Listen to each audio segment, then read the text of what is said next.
Podcastirmãos.com. Olá, pessoas! Podcastirmãos.com, Jetlag entrando no ar. Eu sou o Paulinho, estou aqui com o Gustavo, que mais uma vez teve que madrugar para conseguirmos gravar com alguém da Oceania. Pois é, eu sou o Gustavo e madruguei para gravar um Jetlag com a Adriana, que está na Austrália e que está hoje vivendo um Jetlag duplo. Ela está no Jetlag e acabou de chegar do Brasil, está no maior Jetlag lá em Melbourne. E põe Jetlag nisso, cara. Sim, eu sou a Adriana, tô aqui com o Paulinho, que eu ouvi no episódio 12 do Jetlag, que tem um sonho de vir pra Austrália um dia. Olha isso! Resgatou isso! Rapaz, ouvinte assíduo pra lembrar do episódio 12. Episódio 12. Gente, isso? Esses dias eu tava pensando, ó, o sonho de conhecer a Austrália tá muito mais longe estando aqui na Europa, né, cara? Se no Brasil já é difícil chegar daqui... Ah, no Brasil não é tão difícil chegar, não. No Brasil não é tão difícil. Quanto tempo dá do Chile até o primeiro ponto da Austrália? Primeiro tem que chegar no Chile, né? Do Brasil não tem voo direto, é longe demais. Então, chega no Chile, quanto tempo dá sobre o Oceano Pacífico? São 13 horas e meia, quase 14 horas. 13 horas, gente. Só essa travessia, né? Nossa. E assim, pra quem gosta de aviação, né? É uma travessia em cima do oceano, sem ponto de parada, entendeu? Não tem nenhuma ilhazinha no meio, assim, se der um Tem tilt? a Ilha da Páscoa, só que o avião não passa. Eu já olhei várias vezes essa rota, porque eu gosto muito de aviação e tenho muita vontade de ir pra Austrália. O avião sai de Santiago do Chile, ele vai descendo, costeando o Chile, pra poder, caso tenha algum problema, tem algum lugar pra parar. Quando termina ali a Patagônia, ele vira pro rumo da Antártida, vai andando ali, só que lá não tem aeroporto, né? E ele sobe de volta no rumo ali da Tasmânia, entre Tasmânia e Nova Zelândia, e chega. Não tem, ele passa longe da Ilha da Páscoa. Nossa, é muito tempo sobre o oceano, né? É muito tempo. Porque daqui, da Europa pro Brasil, o que dá? Umas 4 horas sobre o oceano só, né? Você pegar o ponto da Europa e o nordeste do Brasil. Sai do Rio Grande do Norte ou de Fortaleza ali, aí tem Cabo Verde no caminho e tal. Então, não é tão 4 complicado horinhas assim, já, não. mais 13, 14 horas em cima do doido, oceano. É doido. E a gente vai falar com a Adriana aqui, ouvinte do Jetlag, conhece tudo. A gente vai fazer perguntas pra ela, pra ver se ela conhece mesmo. Vai participar de um quiz. É isso aí. Jetlag 4, Jetlag 12. Vamos lá, quem estava no Jetlag? O 12 ela sabe. 12 ela E sabe. a gente vai falar sobre a experiência dela de chegar na Austrália e contar um pouquinho da sua vida por lá.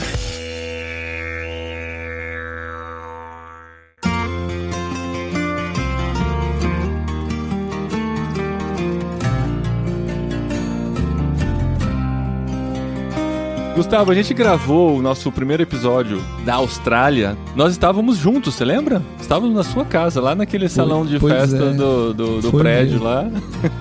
Foi o único episódio que nós gravamos presencialmente com o convidado distante. Isso foi antes da pandemia. Nós gravamos em janeiro, e o episódio entrou, a pandemia já estava rolando, mas nós gravamos com o Zan, né? Em comecinho de 2020. Agora, 4 anos depois, voltamos para a Austrália, para a Oceania, esse continente encantador, que me gera muita curiosidade, muita vontade de conhecer. E nós temos aqui a Adriana. Gustavo, de onde vem a Adriana? Você, antes dela se apresentar, como que você a conheceu nessa jornada de tent maker? Então, Paulinho, dessa vez nós estamos gravando com uma tent maker da Tent. Então, a Adriana, ela faz parte dos nossos programas. Ela já fez os nossos cursos todos. Ela é assim, já passou a caminhada inteira e ela continua caminhando com a gente. Ela tem uma mentora que é muito legal, que nós já gravamos com ela, que é a Marissa. Marissa já gravou mais de uma vez com a gente, né, em episódios diferentes. O episódio só da Marissa e do Paulo, né, do esposo dela, eles estão no Vietnã. Então, a caminhada da Adriana, ela é mais próxima da Marissa do que comigo. Normalmente é mais próximo comigo. Mas eu conheço a Adriana. A Adriana veio fazer um Go Equipped aqui em Brasília, a gente tirou foto junto, a gente conversou antes dela ir pra Austrália. Mas a Adriana chegou na Tent e o primeiro treinamento que ela fez foi o Gold School Discover um treinamento que a gente só teve 2 turmas, que foi desenvolvido pela própria Maressa, que foi muito bacana, mas que era um treinamento que consumia muito tempo dos instrutores. E logo depois do fim da segunda turma, a Maressa foi para o Vietnã, e aí a gente nunca mais conseguiu organizar uma outra turma do Go Discover. Então, Maressa, você que está nos ouvindo...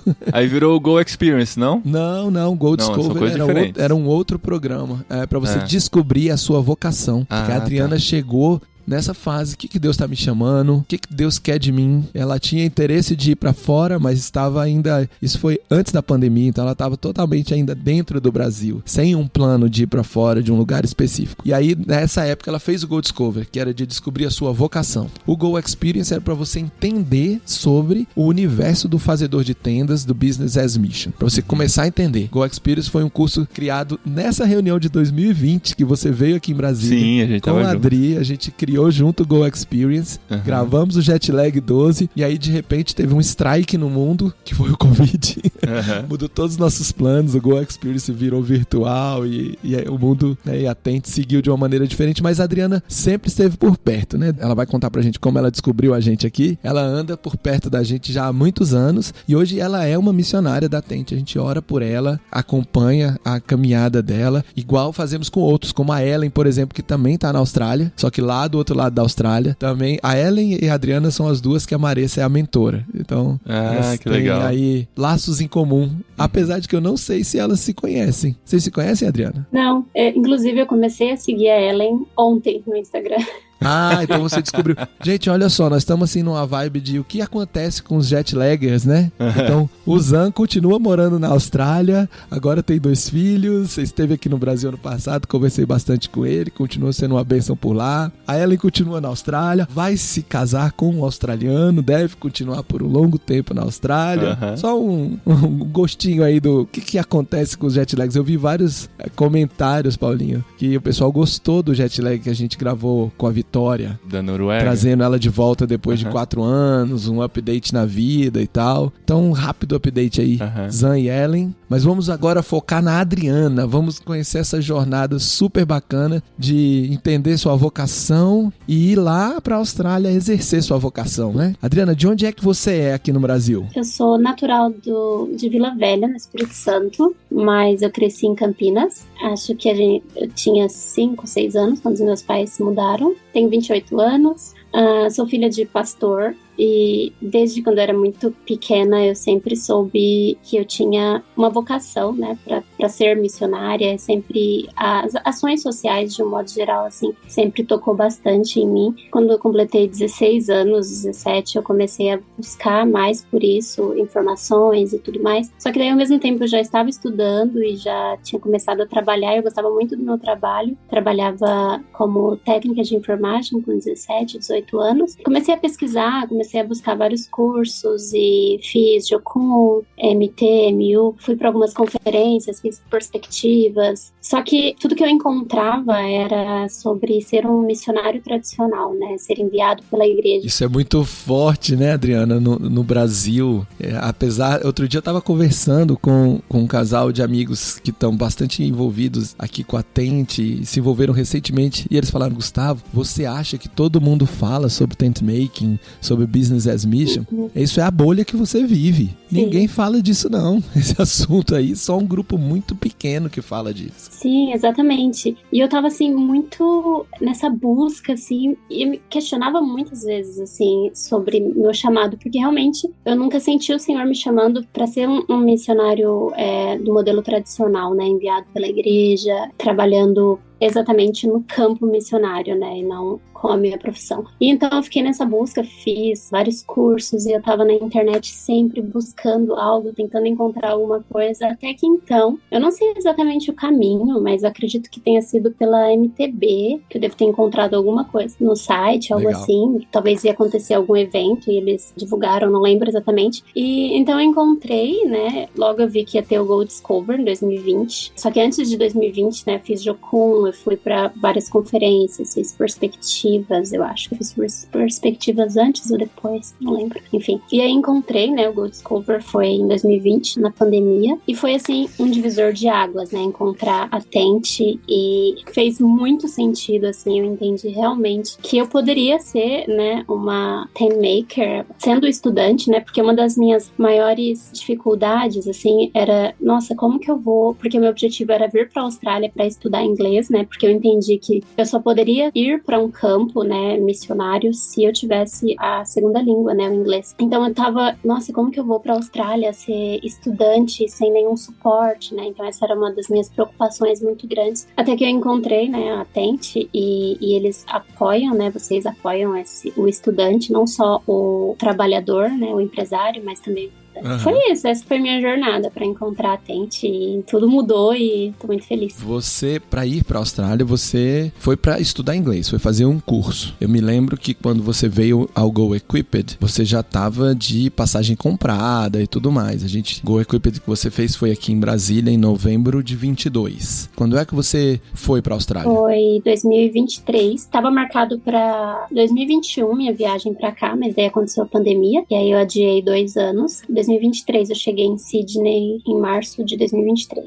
E você conseguiu visto de estudante, contratou um curso, pagou com seu dinheiro da sua família e foi? Quando foi 2019, eu falei, não, agora 2020, quando eu fiz a Go Discover, eu falei, não, agora eu preciso realmente caminhar em relação a isso, né? E daí fui numa agência, fiz orçamentos e absurdamente caro. E assim, não era tão caro se for comparar hoje, né? Depois da pandemia, piorou, assim. A gente só descobre as coisas quando muda a referência, né?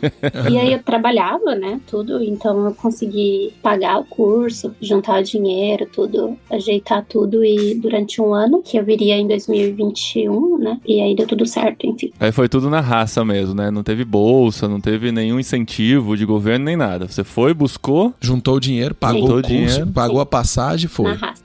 Porque é comum, né, Paulinho? O pessoal conseguir bolsa, né? A gente já entrevistou várias pessoas aqui que foram como estudantes, mas conseguiram bolsa, conseguiram algum apoio, mas também é possível você juntar o dinheiro e fazer, né? Realizar esse sonho de estudar inglês no outro país, de estudar, enfim. Sim. Você chegou na Austrália, né? Chegou em Sydney e foi estudar em Sydney? Ou foi já direto pra Melbourne? Não, fui pra Sydney, porque assim, eu venho de uma família bem humilde, né? A gente não tem muito, assim, se eu não trabalhasse aqui, meus pais não teriam como mandar dinheiro pra me manter. Então, meu pensamento, antes de vir pra Austrália, na verdade, eu fiquei entre 2 países, África do Sul e Austrália. Eu amo a África, então talvez um dia dê certo de ir pra algum país, né, na África. Só que daí eu comecei a colocar numa balança, né? Falei, bom, vou precisar trabalhar. E daí eu comecei a pesquisar algumas vagas de trabalho e tudo na África do Sul, só que não encontrei muitas vagas e vi que o salário também não era tão bom, assim, pra eu conseguir me manter e tudo. E eu vi que a Austrália era, assim, a melhor opção, né, no momento pra mim, em relação ao trabalho, em relação à minha experiência, né, de trabalho, e daí deu certo a Austrália. Mas daí, então, você não foi só pra estudar, você não juntou um dinheiro suficiente pra você passar um ano só estudando, né? Você foi com o propósito de trabalhar também. Sim, eu vim com dinheiro pra ficar 6 meses, né, porque a gente precisa comprovar renda. Agora eu não sei porque as leis da Austrália mudam assim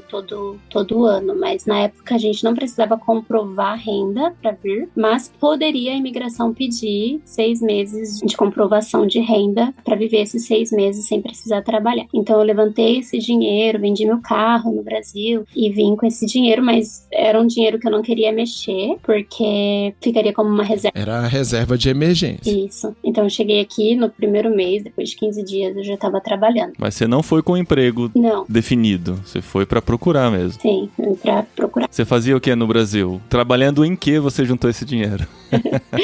Eu sou formada em técnico de enfermagem, então trabalhava em hospital, clínica, trabalhava mais com pacientes, cuidados paliativos. Eu quase me formei em serviço social, né? Então, para fazer o meu TCC, daí eu tranquei para vir para a Austrália, para estudar inglês. E que tipo de emprego você conseguiu aí na Austrália? Na chegada? Sim, daí quando eu cheguei em Sydney, eu fui em várias aged care, que fala aqui, que é como se fosse, que é casa de repouso.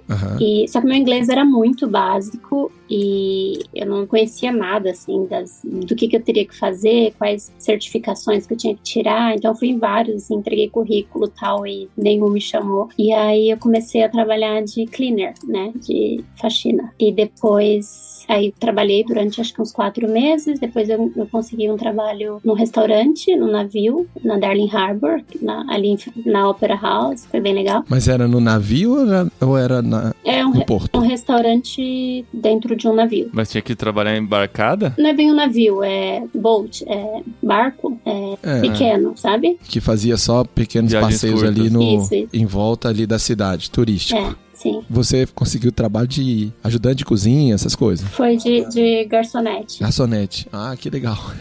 Que legal. É encarar o serviço que tiver, né? E aí, enquanto isso, você estudava inglês e tinha oportunidade de treinar, aprender a falar inglês. Essa era a meta no início, né? Daí eu percebi que tudo mudou, assim.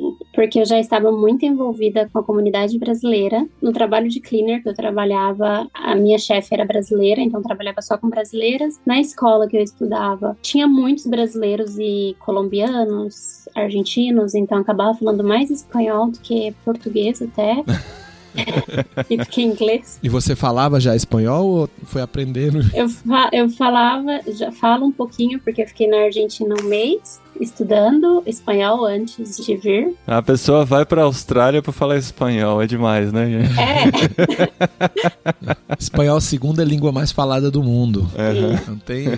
Eu amo espanhol, nossa. Tem gente demais que fala espanhol. Até eu falo quase espanhol, falo dialeto castejano. Sim, então eu fiquei muito envolvida na comunidade brasileira e na comunidade latina, exato. E aí comecei a frequentar uma igreja brasileira em Sydney, que eu super recomendo, CNA, para quem for para Sydney. Aí passaram, né, os 6 meses de intercâmbio e eu comecei a ficar muito frustrada, porque eu não tava falando inglês. Daí conversando com a Maressa e buscando entender o que eu tava fazendo ali, o que eu tinha feito de errado e tudo. Aí surgiu a oportunidade de vir pra Melbourne.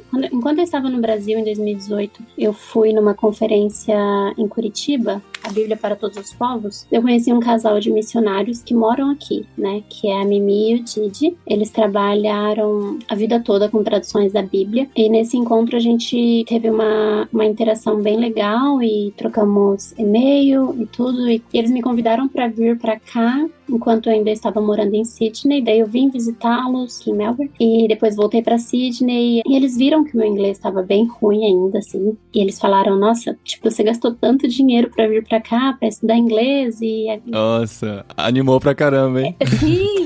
E tá vivendo na bolha. Mas isso é um perigo, que é muito... Assim, a gente, quando vai dar o curso Go Equipped, a gente chama de Expat Trap, que é você ser pego na armadilha do expatriado, que é você cair na bolha que é mais confortável, mais cômoda, né? Se é brasileiro, você cai lá no pacote dos brasileiros. Você... Que sempre vai ter, né, cara? Sempre vai ter brasileiro no mundo todo. Isso. E se não tiver, e se não achar um pacote caprichado de brasileiros, a gente se integra super bem com os latinos. Que apesar do espanhol e do português, a nossa cultura latina é muito parecida. Então, é fácil. Assim, é mais diferente o latino do hispânico, né, do espanhol, lá onde o Paulinho tá, é mais diferente da galera aqui da América do Sul. Então é facinho a gente entrar nessas bolhas. Fácil. Não, e é fácil, e quando a gente chega também, a gente tá cheio de emoções, né? A gente tá, às vezes, iludido com muitas coisas e, às vezes, também desencantado com muitas coisas, enfim, sofrendo com a saudade da família, se adaptando. Então, é também algo bom quando você encontra uma comunidade forte, brasileira ou latina, porque você pode, né, criar laços ali, mas também por esse outro lado, né, a gente se acomoda e, enfim. Daí, voltando, né, a história da Mimi e do Didi. O Didi, ele é alemão, né, ele é casado com ela, que ela é australiana, mas com descendência da Malásia, e eles são, assim, eles falam muito abertamente, né, então quando eles me viram aqui, depois de já, acho que eu tava 5 meses já em Sydney, eles falaram: nossa, tipo, o que tá acontecendo? Bem assim. Você tá jogando dinheiro no lixo, né? Eles não são brasileiros, então eles foram com a comunicação direta. Sim, vai direto, eu, assim, foi bem difícil pra mim, né, ouvir isso, assim. Daí eu entrei em choque, assim, falei: meu Deus, preciso fazer algo pra mudar. E aí voltei pra Sydney, aí passou um tempinho e ela me mandou mensagem falando que se eu quisesse vir pra cá, que as portas estariam abertas, que eles iriam me ajudar nessa mudança e tudo mais. E aí conversei com a Maressa, ela super apoiou apoiou, me incentivou bastante, apesar que eu tava um pouco resistente, porque é desconfortável, né, sair da bolha, assim. Por mais que eu estivesse frustrada com o inglês, mas eu estava adaptada na comunidade, na cidade, eu tinha um trabalho, então foi uma mudança um pouco difícil, mas... Dava pra você seguir vivendo em Sydney como uma brasileira com inglês de 40% a vida inteira. Dava tranquilo. Mas daí não iria alcançar o objetivo, né?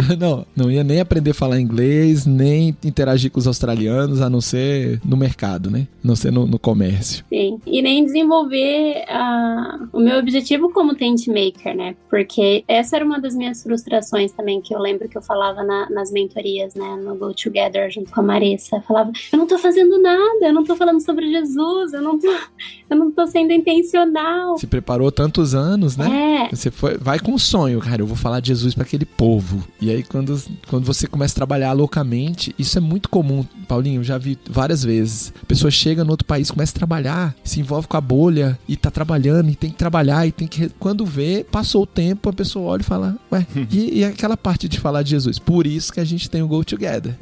Pra poder ter um mentor que te pergunta, e aí? Eu tenho um mentor, eu tenho um mentee, que ele mora no Chile. Ele é alemão, mora no Chile. E aí, lá no Chile, às vezes eu pergunto, e aí, esse mês, falou de Jesus pra alguém? Pelo menos se esforçou, demonstrar Jesus de algum jeito, porque ele trabalha numa empresa de tecnologia que ele trabalha demais. E aí, depois das primeiras perguntas que eu fiz, todo mês ele já chega falando, esse mês teve tal chance e tal. E ele que quis ir intencional, a Adriana que quis ir intencional, sabe? Deus chamou, ela atendeu. Aí chega lá, se você não tem pra quem prestar conta, você esquece, entendeu? Então é esse lance da mentoria, do programa de você não ir sozinho. Quem vai como missionário tradicional, normalmente vai com um monte de gente apoiando. Quem vai como tent maker, geralmente vai totalmente sozinho, né? E aí, sozinho, tem mais risco. Mas conta, a Marissa disse pra você, os gringos também chamaram você na regulagem, e aí? Sim. Inclusive, em relação a essa questão da prestação de contas, é incrível como a gente se sabota, né? Porque eu lembro que enquanto estava em Sydney, a Marissa me mandava mensagem, ei, vamos marcar? Essa semana eu tô busy, pode ser na outra? E sempre ficava enrolando, assim, porque realmente eu não tinha o que falar, eu sabia que viria uma cobrança, e eu sabia que eu não estava dando o meu melhor, né? E sendo intencional naquele momento. Foi bem importante, assim, pra mim, esse acompanhamento, realmente.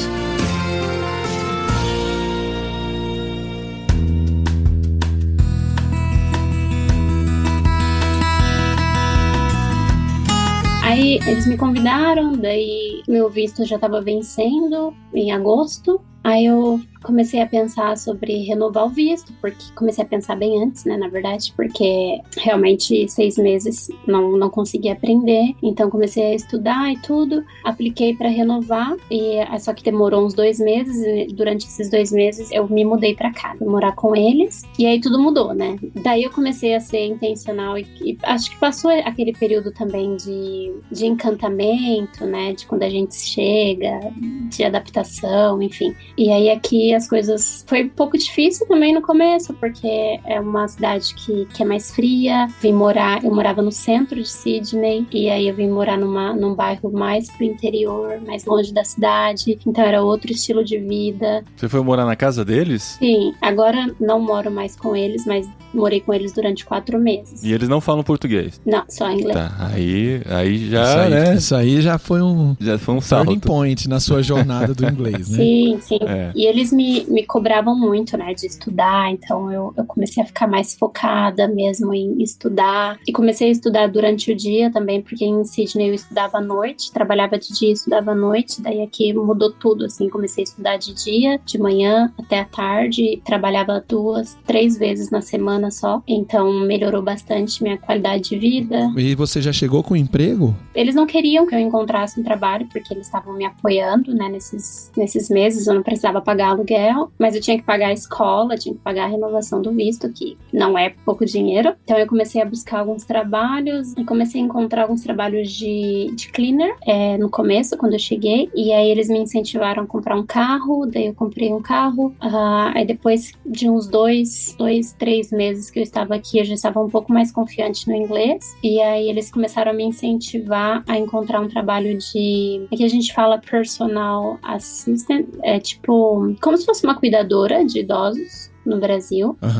Que era mais ou menos o que você já fazia aqui, né? Sim. Você trabalhava aqui, cuidado paliativo é normalmente quem já tá em fase terminal de doença. Isso. Tem várias limitações. Isso, mas eu trabalhei também com pacientes com Alzheimer, com mal de Parkinson, então tem bastante experiência com idosos, né? Com cuidados com idosos. Daí eu comecei a aplicar para essas vagas, e aí foram surgindo um paciente, outro, e... Já falando inglês melhor, já dava, né? Sim, já dava para arriscar ir na entrevista. Mas a entrevista é direto com o que seria o seu cliente, o seu paciente, ou era uma empresa que agenciava? Não, é direto com o cliente, porque eu trabalho para uma empresa online que faz só me entrega o cliente, tipo, tem esse cliente aqui, ele paga tanto, tal horário, tal endereço. E aí eu fazia contato direto com o cliente. Então era o próprio paciente que me entrevistava ou familiar, né? E aí você foi conseguindo, foram surgindo algumas oportunidades nesse sentido. Sim.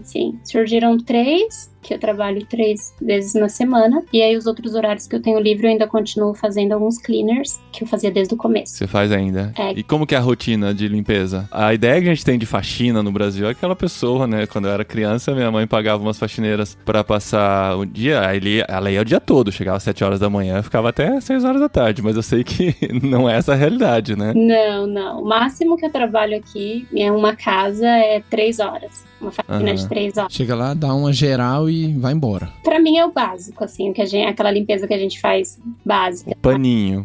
Passa um paninho, aspira, mop e... Tira o pó dos móveis. Não tem essa de lavar banheiro com balde, né?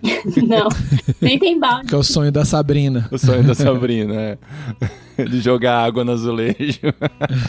Não, só no box mesmo, né? Mas outra parte, não. Mas isso é por agência ou também é particular? Essa mesma empresa que eu trabalho. É como se fosse uma agência, assim. Eles oferecem vários tipos de serviço. Daí você vai se enquadrando conforme o seu perfil, né? Você vai se enquadrando para as vagas. Mas você, nesse caso, tem que também ser entrevistada pela pessoa que está procurando a limpeza? Ou a agência já fala, quinta-feira agora, na casa tal, você só chega lá, faz a limpeza e vai? Na verdade, eu que aplico para vaga, né? Eu vejo lá a vaga, tal dia, tal endereço, daí eu aplico e o cliente me chama. Mas não tem entrevista quando é para cleaner, não fiz entrevista, mas assim, se o cliente gostar de você, você volta. Ele fica te chamando. Se você não gostar, você não volta. E graças a Deus, assim, todos os clientes que eu encontrei, não só do cleaner, mas os outros também, são clientes idosos, que na verdade não são eles que pagam, mas é o governo australiano que paga, porque eles têm um pacote, né, que eles têm direito a vários serviços. Então eles têm direito depende da idade do cliente, depende da doença que ele tem, mas ele tem direito a uma faxineira, ele tem direito a um jardineiro, massagista, enfim, tem bastante coisas. Mas você recebe direto do governo ou o governo paga eles te repassam? Curiosidade. A gente gera invoice, né, o recibo, manda pra eles mandam pro NDIS, que é essa, como se fosse, acho que INSS. O INSS deles. E aí eles repassam o dinheiro pra eles, mas é uma conta, não é uma conta pessoal deles, é uma conta que eles têm dentro do governo, então não é um dinheiro que eles conseguem movimentar. Gastar pra outra coisa, né? Isso. E aí eles pagam a agência, né? E a agência me repassa o valor. E você tem que abrir empresa, coisa assim, pra você emitir invoice? Como é que funciona aí? Sim. Como estudante, eu só posso trabalhar 24 horas, então tudo é muito controlado pelo governo. Por semana. Por semana. Por semana, né? 24 horas por dia. Só 24 horas por dia. Por dia. Mas que isso eles não deixam. Por semana, 48 horas quinzenais. Aí a gente abre como se fosse um MEI aqui, que é o ABN, que é um número, como se fosse um MEI, para você conseguir prestar... Operar. Prestar serviços. E você paga um imposto por isso também? Sim. Inclusive, tenho que fazer esse mês a minha meu taxa.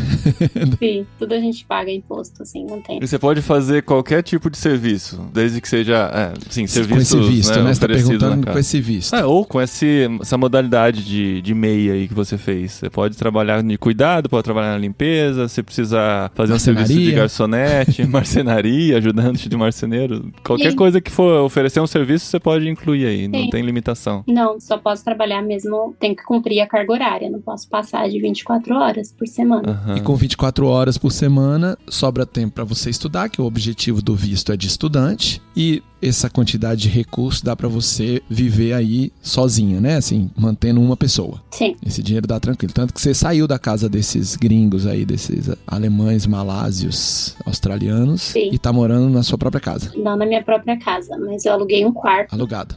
Um quarto numa casa com uma outra família. Assim, muitos estudantes vão falar que não dá pra trabalhar 24 horas e se sustentar. Mas pra mim dá. Tipo...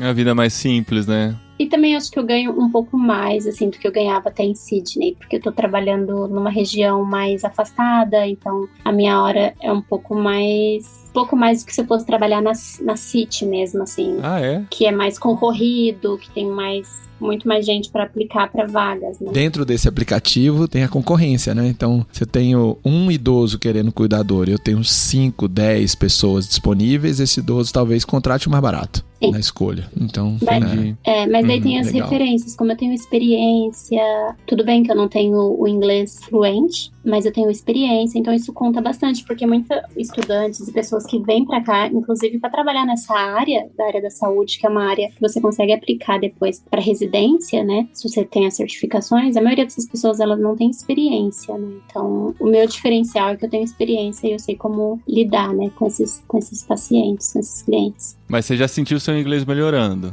nessa segunda etapa? Ou ainda não? Porque você já completou um ano, né? Você foi pro Brasil agora, Sim. Depois de ter completado um ano. Provavelmente você avaliou, né, a situação, volta ou não volta. E pelo que eu estou vendo, você voltou. Aparentemente sim. Por quê? Mudando a pergunta, então, o que te motivou a voltar e a continuar na Austrália depois desse ano que... Esse voltar, Paulinha, ela foi passar uma semana pra ir visitar uns amigos, o casamento e tal. Não, eu sei. Essa viagem que ela chegou no dia que a gente tá gravando. Mas ela podia ter pensado assim, não, foi um ano, não valeu a pena, volto pro Brasil. A passagem não é simples assim, não é baratinho como ir pra Carapicuíba, né? De São Paulo pra Carapicuíba. É você atravessar o Oceano Pacífico e tal. Você decidiu ir pro Brasil e voltou aí, né? O que te motivou, então, a voltar e a continuar essa experiência? Eu não tenho intenção de voltar pro Brasil para trabalhar e voltar à minha vida como era antes, porque realmente eu sinto que meu chamado é transcultural, né? Eu desejo muito trabalhar em alguns projetos aqui no sudeste da Ásia, Camboja, Vietnã. Então, o meu objetivo mesmo, assim, a minha maior motivação de continuar aqui é realmente buscar a fluência no inglês, né? Então, por mais que seja difícil, por mais que seja desafiador, e não, eu não tô muito confiante ainda com o meu inglês, como você tinha perguntado antes, mas eu recebo muitos feedbacks dos meus clientes que se tornaram amigos, assim, né? Por conta da idade deles serem bem mais velhos, mas a gente tem um relacionamento muito bom. E eles falam que eles conseguem ver o meu progresso na língua. Mas eu me cobro muito, assim, pra mim, eu acho que eu melhorei, assim, 20%, mas devo ter melhorado mais.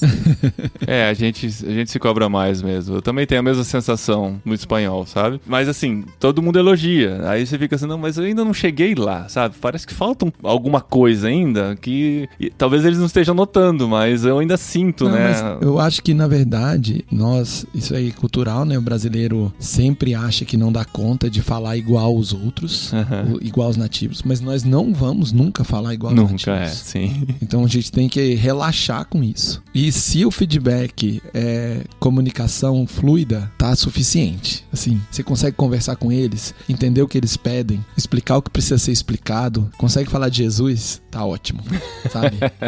Tá ótimo. Eu tenho muitos amigos estrangeiros que moram aqui no Brasil, falam português. Nem todo mundo dá conta de falar um super português. E isso não dá nenhum impacto nem no meu ouvido, sabe? Você começa a escutar, você percebe que ele não é daqui e tudo bem, ele não é daqui, mas tá falando beleza nosso idioma. É a mesma sensação que os outros têm. Então, se eles estão vendo o seu progresso, certamente você tá progredindo. Porque também, especialmente, talvez, eu não sei direito na Austrália, né? Mas lá na Espanha, onde o Paulinho tá, o pessoal não vai ter dó de falar que não tá bom, não. Eles não vão ficar rodeando, eles vão falar, precisa melhorar, mas tá ruim. Igual esses seus amigos aí, né? Te chamaram na regulagem e falou, seu inglês tá ruim. Então, o feedback é mais importante do que o nosso próprio feedback. Perde o medo, vai embora. Sim. Sai falando. Outro dia a gente fez uma reunião, 5 brasileiros e uma sul-africana. E quando começou a reunião, todo mundo foi pedindo desculpa pela qualidade do inglês. Só que a sul-africana, como todo bom sul-africano, o idioma principal deles não é o inglês. Por incrível que pareça. Lá, cada etnia, e lá tem 18 etnias, cada uma tem o seu idioma. Então, essa que a gente estava conversando, ela fala africano, que é um dialeto do holandês. E todo mundo tava pedindo desculpa pelo inglês. E no final ela começou a rir e falou, gente, meu inglês também não é bom não, mas nós vamos comunicar nessa língua, porque é o que dá. Eu não falo português, vocês não falam africano. É uma coisa que eu aprendi a não pedir desculpa, cara. Isso aí é muito coisa de brasileiro, né? Desculpa meu inglês, que não está muito bom. Vai embora, cara. Se comunica, fala, passa sua mensagem.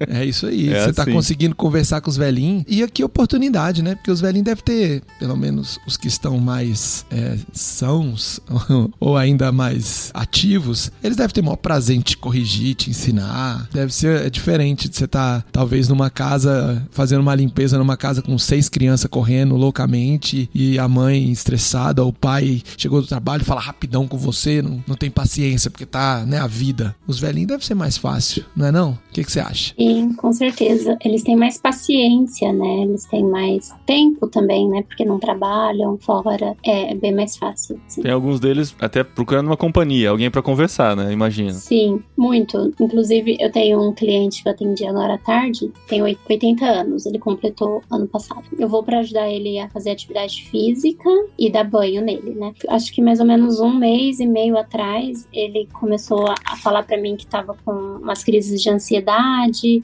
que precisava fazer alguma sessão de meditação e tudo mais. Então a gente começou a fazer meditação juntos. E daí eu usei também até contei isso pra Marissa, eu usei essa oportunidade também pra convidar, porque fazia bastante tempo que eu já queria convidá-los pra ir na minha igreja aqui, que é australiana. E aí eu usei essa oportunidade pra falar, porque ele falou, eu preciso fazer uma sessão de meditação que a minha psicóloga passou e eu preciso de mais interações sociais, né? Porque o idoso aqui na Austrália, ele é muito isolado, né? Assim, não é como no Brasil, né? Que a gente tem essa cultura do cuidado, né? Dos filhos. Talvez isso se perdeu um pouco, mas acho que ainda é um marco, assim, na nossa cultura dos filhos cuidarem, os netos, estar sempre presente na casa dos avós, né? E aqui eles não têm essa cultura, né? Uma cultura mais, digamos, fria. E aí eu usei essa oportunidade para convidá-los para ir na minha igreja, porque a minha igreja, 90% da minha igreja é idosos, assim, é uma igreja bem tradicional aqui. E aí eu falei, lá tem bastante pessoas, dá pra gente interagir, tomar um café. E aí eles aceitaram e foram, e realmente eles querem isso, eles querem uma pessoa para conversar, para desabafar e poder sentir essa conexão, né, com outra pessoa que não seja a esposa. Nesse caso você falou ele, depois você falou eles. É um casal que você cuida, ou você cuida do idoso e a idosa tá lá? É um casal, cuido dele, né, e a esposa dele sempre tá lá, que também é idosa. Aí eles foram pra igreja, e a igreja deveria ser um lugar onde eles encontrassem uma comunidade também, né? Sim. Porque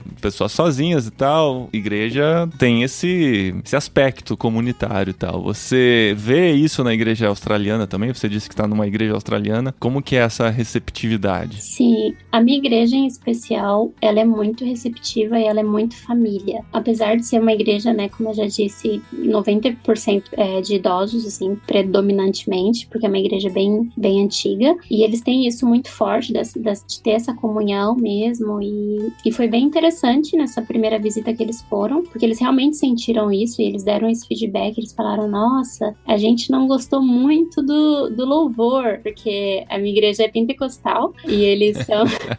Eles são cristãos. Aqui também na Austrália, você encontra muito cristão protestante que não frequenta a igreja. Algo que é mais comum no Brasil, o católico Aqui é muito comum também protestante, né? Então, eles já são cristãos e eles eram de uma igreja bem tradicional, assim, como se fosse uma presbiteriana, eu acho, no Brasil. E aí eles assustaram um pouco, assim, na minha igreja, porque a gente fala... Mas, assim, é uma igreja pentecostal que não tem nada a ver com a igreja pentecostal no Brasil, né? Eu tive a oportunidade de ir na escola bíblica da igreja pentecostal finlandesa, uns anos atrás, né? Lá em 2016. E aí teve um culto lá da igreja pentecostal finlandesa que é mais tradicional do que você ir aqui numa presbiteriana ou até, sabe, aquelas Assembleia de Deus bem tradicionalzinha, todo mundo cabelo grande e tudo mais, as mulheres, né? Lá é mais tradicional ainda, mas é pentecostal. Sim, a minha também. É assim, o máximo que acontece é línguas estranhas, né? Mas não é aquela coisa que nem no Brasil, né? Que é um monte de gente falando ao mesmo tempo, não. E eles assustaram um pouco, e aí eles me deram esse feedback de que... Porque depois do culto a gente ficou mais ou menos 1h30 na comunhão, e depois eles me deram esse feedback, a gente não sabe se a gente vai voltar à nossa igreja, porque realmente a gente gostou muito da comunhão, né, das pessoas. Mas assustou. E eu assim, não, tá tudo bem, não tem problema, porque eu sei que a gente sabe, né, que é o Espírito Santo que trabalha, então a gente faz a nossa parte, né, e aí a pastora, uma das pastoras da minha igreja, ela falou assim, não, tá tudo bem, eu contei pra ela, falou assim, próximo evento que a gente tiver, você convida eles, e assim eles vão se familiarizando mais, mas é uma questão muito cultural mesmo, assim, deles, acho que foi uma desculpa, porque eles não querem frequentar a igreja. Mas existem outras atividades que a igreja faz, pensando que 90% são velhinhos, eles não têm grupos que se encontram durante a semana, fazem alguma atividade própria para a idade deles, alguma coisa assim? Sim, a gente tem os estudos, os grupos pequenos de estudo bíblico, tem os grupos de oração, intercessão durante a semana. Sim, tem bastante coisa. Eu tô pensando tipo artesanato, dominó, sabe? Essas coisas assim que os idosos geralmente se unem pra fazer. Se fosse no Brasil, eu diria bocha, né? Jogar uma bocha. No Brasil, no sul, né? Aqui em Brasília não tem nenhum campo de bocha. Não tem campo de bocha? Em São Paulo tem. No estado de São Paulo. Não, essas questões, essas atividades não, a gente na minha igreja pelo menos não tem. Mas eles voltaram? Ainda não. Ainda não? Ainda não. Mas você continua indo lá, trabalhando com eles? Sim, continuo. Né? Você continua... E eles tentaram ir em outra igreja? Não, foi exatamente isso. Eu sinto que eles deram essa desculpa de que o estilo da igreja não é legal, mas porque realmente eles não conseguem entender que eles precisam frequentar, né? Que eles precisam ter comunhão e buscar, né? Então, é uma questão... Mas eles leem a Bíblia, você vê eles lá sentadinho lendo a Bíblia quando você chega, nunca leram a Bíblia, ninguém fala, não faz uma oração, nada. Não. É nominal mesmo, aquele crente nominal, né? Que a gente chama de católico nominal, crente nominal, tem também. Sim. E você tem outros clientes que você tem oportunidade, já teve alguma oportunidade de compartilhar sobre Jesus? Te deram essa abertura? Tem alguma história nessa linha aí? Ou já foi rejeitada, tentou falar e levou fora? Teve algum caso assim? Sim, tem um paciente que ele é paraplégico, que a mãe dele é a cuidadora dele, né? Eles são muçulmanos, eles são do Paquistão. E assim que ele conseguiu a residência aqui, que se tornou cidadão, ele sofreu esse acidente e acabou ficando paraplégico, e a mãe veio cuidar. E quando eu comecei a trabalhar com eles, foi bem difícil, assim, porque eu sentia que ela rejeitava muito, né, a questão de eu ser cristã, apesar de que ela falava... Uma vez ela perguntou assim pra mim, bem no começo, você é cristã? Aí eu disse, sim. Aí ela disse, eu sou muçulmana, mas eu não tenho nada contra os cristãos, não, viu? Pra mim, é tudo igual, assim... Eu, não fazia o menor sentido, né, ela falar aquilo, assim, do nada. E aí, a gente começou esse relacionamento, eu e ela, né, a mãe dele. O muçulmano, ele é um pouco mais fechado, né, do que o muçulmano paquistanês. Um pouco mais fechado do que o australiano. Então, com os australianos, eu consegui mais rápido desenvolver esse relacionamento e convidar para a igreja. No caso deles, demorou um pouco mais, mas eu sempre falava, quando eles me perguntavam algo, assim, um pouco mais particular, eu sempre falava, graças a Deus eu consegui isso, ou graças a Deus deu certo. Então, sempre, de alguma maneira, demonstrava. Mostrava que você acreditava em Deus, né? Deus era presente na sua vida. Sim. Acho que de tanto eu falar, assim, e eu também perguntava pra eles, né, assim, ai, como que é ser muçulmano? Como que é? Você vai na igreja? Na igreja não, na mesquita? E eles respondiam, assim, eles achavam até legal, engraçado eu ficar interessada, né? Curiosa. Uhum. Tem mesquita aí em Melbourne? Eles vão na mesquita? Tem mesquita, mas eles não vão também. Acredito que por conta da mobilidade, né, porque ele é praticamente mais complexo. Mas ele anda numa cadeira de roda, aquelas que segura tudo? Sim. Só o pescoço pra cima que ele mexe? Sim. Daí passou um tempo, passaram acho que 3 ou 4 meses, né, que eu atendia eles toda semana. E aí um dia, acho que mais ou menos 2 meses atrás, porque foi no Dia das Mães que a gente convidou ela pra um evento, e ela falou assim pra mim, ai, qual igreja que você vai? Que eu quero ir um dia. Aí eu falei, mas como assim? Como assim você é muçulmana? Aí ela disse, não, mas eu posso orar pra Jesus também. A gente acredita em Jesus, você sabia? Aí eu, ok. Fiquei assim toda sem graça, né? Sim. Sem entender. E aí eu contei isso pra Mimi, que é essa missionária, né? E antes disso aconteceu de eu convidar ela pra tomar um chá na minha casa, enquanto eu morava com a Mimi e com o Didi. Então ela acabou conhecendo a Mimi e o Didi e foi bem legal. Aí eu contei pra Mimi, ela falou assim, eu vou convidar ela pra ir no evento que vai ter da igreja do Dia das Mães. Essa Mimi, sua amiga, vai na mesma igreja que você? Sim, que é a missionária que eu morei junto. Trocamos telefone e tudo e convidou, e ela foi nessa igreja, nesse evento do Dia das Mães, que era um evento para ensinar as mães a fazerem bolinho de bacalhau de Portugal, bem aleatório. Sim. E daí ela foi, e daí no outro final de semana que eu fui trabalhar com ela, ela já falou, eu queria ir na sua igreja na semana que vem. Então, eu assim ainda tô sem entender, na verdade, como que tudo isso tem acontecido, mas acredito que ela tenha se sentido o anseio mesmo, sabe? De conhecer, de se relacionar.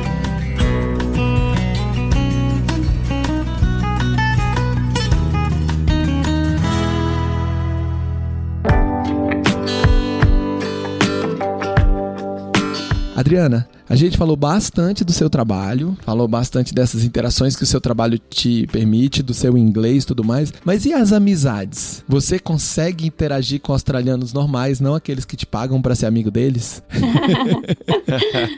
Muito bom. Como é que funciona isso? Bom, em Sydney eu não tive nenhum amigo australiano, né? Porque, como eu disse, estava super envolvida aí na comunidade brasileira e latina. E quando eu cheguei em Melbourne, eu comecei a orar, assim, falei, Senhor, eu quero uma amiga australiana, porque não faz o menor sentido eu estar na Austrália e não ter amigos australianos, né? Então eu comecei a orar por isso, e o casal de missionários que eu morava na época, eles também oraram por isso, e a Maressa também orou por isso, porque eu realmente estava muito sozinha, assim, sem amigos, né, por conta das mudanças e tudo. E uma australiana, ao mesmo momento, ela estava orando por uma amiga brasileira. Ela é a Ana. Ela foi pro Brasil, eu acho que há 4 ou 5 anos atrás, então ela aprendeu um pouco de português, ela foi fazer uma escola de missões em Fortaleza. Ela também é envolvida com essas questões de missões. E uma tia de uma irmã, foi bem aleatório, assim, uma família que eu conheci. Uma parente da família que eu morava, ela foi nessa casa e contaram, tem uma brasileira morando com a Mimi. E ela falou assim, como assim? Preciso conhecer ela. Preciso praticar português com ela, né?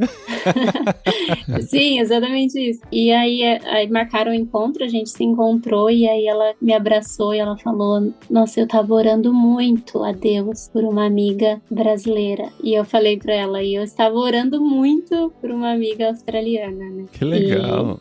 Sim, já de cara, assim. Sim, foi. E deu certo a amizade? Sim, inclusive a gente mora juntos, né? Ela aluga um quarto aqui também. Olha aí, que legal. Que legal. Que legal. Então essa casa que você mora é tipo um guest house, Airbnb? Como que é? Não. Ela aluga um quarto, você aluga outro? E tem mais outras pessoas? Como que funciona? Não, é uma República família. Estudantil? Não. Aqui a gente mora perto de 2 universidades, de 2 grandes universidades australianas, então tem essa um pouco dessa cultura das famílias australianas receberem estudantes internacionais, né, na casa deles. Então, mas no meu caso é diferente porque essa família, eles são evangélicos também, eles são da igreja presbiteriana, que é australiana, e eles são movidos, assim, realmente pelo coração e pela vontade de Deus. Então, eles recebem a gente, cristãos também, se realmente acontecer algo, assim, eles não anunciam o quarto, nem nada disso. E aí, a Ana já morava com eles e ela falou assim, Bri, tem um quarto lá, se você quiser, eu posso conversar com ela. E aí, eles acabaram também me recebendo aqui, mas é uma família que realmente eles usam a vida deles para intencional, né? Através da vida deles, da vida diária, de como família, de criação de filhos, a gente é inspirado também. Então, é um presente morar aqui. O valor que eu pago, assim, não é nem o mínimo do que eu recebo de volta, assim, de vê-los como família. Que bom isso. Como é que é a família? Pai, mãe, filho, criança, adolescente, como é que é? Eles são um casal jovem, 40, 42 anos, e eles têm 3 filhos. Muito jovens. Super jovens, né, Paulinho? Nossa, muito jovens. Jovíssimos. Pra mim é jovem, 40 anos. Então é pra nós também. Pra gente também, um pouquinho mais novo que a gente. Eles têm 3 filhos. O menino, eu ensino futebol pra ele, então... O brasileiro tem que saber jogar futebol. Não tem claro. Sim. É inato. E você tem um quarto pra você, a Ana tem um quarto pra ela, aí os filhos estão em outro quarto, o casal em outro quarto, casa grande. É, bem grande, é um sobrado.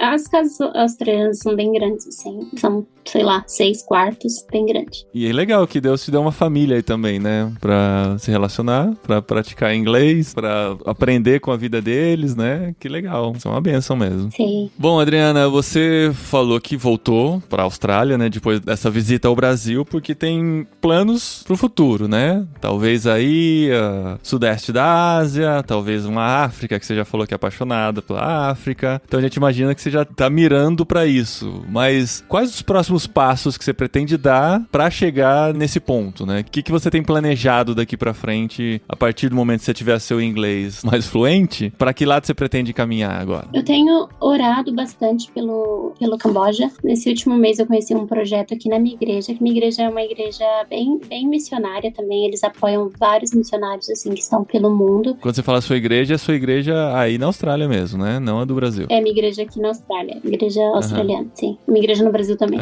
Tá. Nesse momento, essa igreja australiana que apoia esses projetos, né? Eu tenho orado, né, em relação a isso. Desenvolver de alguma maneira e poder contribuir de alguma forma com algum desses projetos da igreja. E um desses projetos, eles têm um abrigo para mulheres em situação de prostituição, de abuso infantil também, no Camboja. Ai, nunca sei se é Camboja. Eu acho que em português é com J mesmo, Camboja. Com J, Camboja. Camboja. Em inglês é Camboja. Em Entendi. cambojano não tenho a menor ideia. Aqui em espanhol é com Y, Camboja. Camboja. É porque eu trabalho com a OMF e trabalho com Camboja em português, espanhol e inglês, então. Sim, e aí o plano para o futuro, assim, eu ainda tenho mais 2 anos de visto, né? Então ainda tenho mais 2 anos para completar aqui na Austrália e durante esses 2 anos eu consigo tirar minha certificação para conseguir trabalhar em hospital. Então, não sei como que vai ser daqui 2 anos, quando eu terminar, para qual país que eu vou e em qual projeto trabalhar, mas no futuro, assim, próximo que eu vejo é trabalhar um pouco com esse projeto aqui no Camboja, com essas mulheres. Inclusive, a gente tem uma viagem agora em novembro para lá. Pra lá, você vai. Sim, se Deus quiser, bem animada. Tem que levantar os recursos ainda. Eu estava ouvindo, né, aquele episódio com o Matheus Ortega sobre a economia do reino, e ele estava falando dessa questão da economia do reino, e eu me identifiquei muito com a questão doador, né, porque como tentmaker, a gente acaba fazendo dinheiro também, a gente trabalha e tem salário, então eu tenho também reservado isso e pensado nessa questão de doação mesmo, de apoiar esses missionários e essas ONGs que estão ao redor, né, do mundo e trabalhando nesses projetos. Então, nesse momento, meu objetivo é esse, aqui, enquanto trabalhar, doar também, apoiar essas ONGs, mas também ir, mas acho que esses são os próximos passos aí. Muito bom. Gustavo, a Adriana chegou, né, buscando informações, conheceu a Tente, né, conheceu o Jetlag. O que veio primeiro, o Jetlag ou a Tente, Adriana? A Tente primeiro, Tente. Tá. Ponto para a Tente, que trouxe um ouvinte pro Jetlag. Normalmente é o contrário. E ela se deparou com um programa, conheceu, foi se aprofundando, de repente, tá lá na Austrália com planos pro futuro, planos missionários para várias várias partes do mundo aí, com várias possibilidades. Que recomendação você dá pra pessoa que está ouvindo o jet lag pela primeira vez, Gustavo? Está se sentindo motivado ou incomodado, poderia ser a palavra, pra conhecer mais e pra se envolver mais com essas possibilidades que existem? Bom, Paulinho, pra quem tá ouvindo pela primeira vez e tá aí maravilhado com essas oportunidades, com a história da Adriana. A história da Adriana é muito legal. Gostei demais de ouvir, de bater esse papo com ela. Essa pessoa que tá ouvindo pela primeira vez pode caminhar com a Tente, mesmo que você ainda tenha um sonho distante. Como a Adriana fez, ela começou a fazer os cursos e os treinamentos da Tente, entrou no programa Go Ahead, se preparou junto com a Tente e hoje está no programa Go Together. Então a Tente, ela tem programas desde do Curioso, que são os programas Go Experience e o curso Fé e Trabalho, até o missionário que está no campo,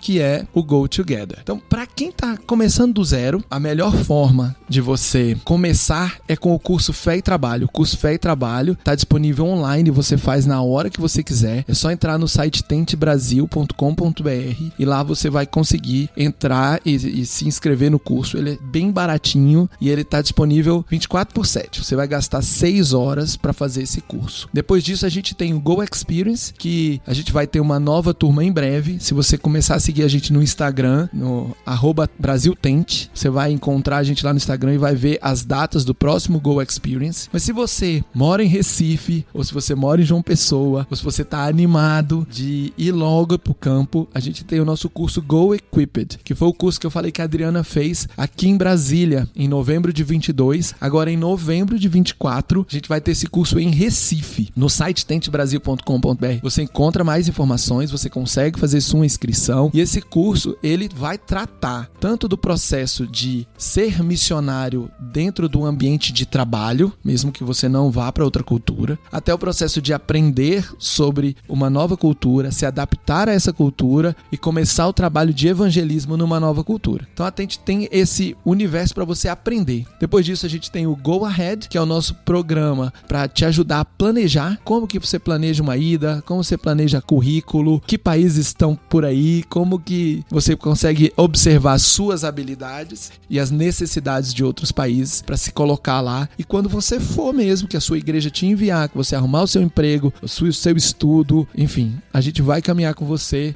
no programa Go Together. Então a Tente abrange todo esse universo e neste ano nós temos o Go Equipped em Recife disponível aí para quem tá ouvindo o episódio ainda em 2024. Mas se você ouviu depois de 2024, o vai Fé e Trabalho outras oportunidades. Muito bom, gente. Muito bom. Muito legal, Adriana. Legal te conhecer. Legal ver que você foi na cara e na coragem, né? Juntou o dinheiro e foi. Buscou as oportunidades, porque a gente passa por todas as possibilidades aqui no Jetlag, né? A gente vai ver pessoas que foram com bolsas, pessoas que foram com empregos, pessoas que foram pra estudar. Pessoas que foram com marido, pessoas que casaram. Então. Pessoas que juntaram dinheiro, como o caso da Adriana, pra conseguir essa oportunidade, pra desbravar, né, um novo país do outro lado do mundo, literalmente. Ela tá lá na Austrália. E para atender o chamado que Deus fez, né? A Adriana começou o episódio falando que Deus chamou ela desde cedo. E ela gastou um tempo para entender como esse chamado poderia se materializar. A minha história pessoal é, assim, bem parecida. Eu também, na igreja, quando eu era adolescente, na década de 90, só tinha opção de missão tradicional, de ir pra Amazônia, de ir para alguns países da África que falavam português. E eu não sentia o chamado para esses lugares, apesar de que é importante ir para esses lugares. Uhum. Mas Deus chama cada um de uma forma diferente. E eu gastei muitos anos, desenvolvi minha profissão e tudo mais, para entender que Deus podia usar minha profissão e usar minhas habilidades no mercado de trabalho para que o nome dele pudesse ser conhecido. Muito legal a história da Adriana ser parecida. Me identifiquei demais com a sua história, Adriana. Muito gostoso ouvir isso aí. E quem sabe, né? Daqui a alguns anos a gente não volta com a Adriana lá do Camboja ou lá da África, onde então, Deus mandar ela, não é? Aham. Ia ser legal, hein? Não temos quase nada do leste asiático e tal aqui no Jetlag. Seria uma grande oportunidade. Vamos ter que produzir, né? Enviar os tent makers, esperar eles terem as experiências para depois gravar. Vai lá, Adriana, você será a nossa representante, tá? Aí você volta aqui pra contar. Sim. Muito obrigado, viu, por separar esse tempo aqui com a gente, por fazer dar certo essa diferença de fuso horário aqui e a gente conseguir gravar juntos hoje. Sim, o prazer foi meu. Sou fã, né, do Jetlag, sou fã da Tente e uma alegria imensa gravar, poder contar a minha história. Espero que algumas pessoas possam se inspirar também e buscar, né, as oportunidades. Às vezes as oportunidades não vêm até nós, mas elas estão ali, a gente tem que buscá-las e fazer com que o nome do Senhor seja conhecido, né? Essa é a maior motivação. Muito bom. Legal, Gustavo. Mês que vem nos encontramos novamente para desbravar mais um país ou voltar para outro que a gente já foi, né? Que tá acabando. Pois não tem como ficar só nos inéditos, vai. Não, mas tem chance da gente chegar em outros países. Eu tava vendo as inscrições para o Congresso de Lausanne, que vai acontecer lá na Coreia em outubro, e tem pessoas inscritas de 205 países diferentes. Caramba! Mas quantos tem no mundo? É muito país, cara. Então, eu nem sei, eu achava que era 193, 198. Tem mais país inscrito do que país existe. Do que tem país no mundo, porque tem aqueles que se autodeclaram país e já tá valendo. Isso, né? Então não é possível que a gente não vai conseguir encontrar brasileiros trabalhando e levando o evangelho em 205 países. Cara, tá escrito aqui 193 países no mapa mundi, segundo a ONU, 195 países no mundo, sendo 193 reconhecidos internacionalmente e outros 2 estados observadores, Vaticano e Palestina. Então eu não sei onde tem 205 países. Olha, se Deus permitir, eu vou lá na Coreia e eu vou tentar descobrir. Cataloga todos. Países.